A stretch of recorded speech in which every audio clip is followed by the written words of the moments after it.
اعوذ باللہ من الشیطان الرجیم بسم اللہ الرحمن الرحیم اللہم صلی علی محمد وآل محمد۔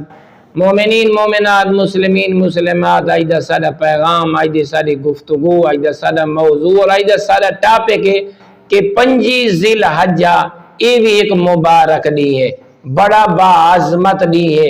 ای شاید بارے سا کوئی علم ہونا چاہیے، یہ او دی ہے جس دی اہل بیت اطہار عصمت و طہارت علیہم السلام اس خاندان دی عظمت واسطے اللہ نے اپنی پاکیزہ کلام قرآن مجید وچ سورۃ دہر جیسی سورہ کو نازل فرمائے، جیڑا ان اہل بیت اطہار ان عظیم ہستیاں واسطے قصیدہ بن کے آئیے۔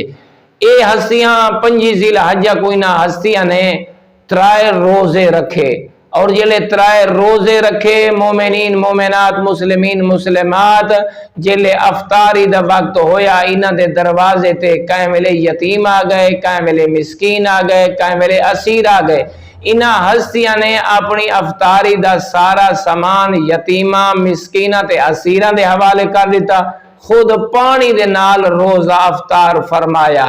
ایک روزانہ 3 روزے میں یتیمہ مسکینہ اور اسیرہ کو افطاری دا سارا سامان دے چھوڑا، خود پانی دے نال روزہ افطار فرمایا۔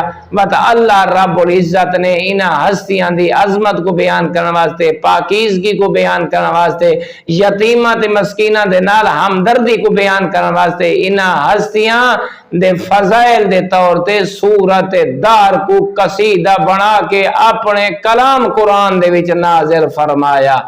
اللہ رب العزت اس سارے مسلمانوں کو اس قرآن دی قدر کرنے دی توفیق عطا فرماوے، اس سورہ دہر کو پڑھن دی توفیق عطا فرماوے، انہاں دا ہستیاں دا مقام سمجھن دی سعادت و سرفراز فرماوے۔ والحمدللہ رب العالمین۔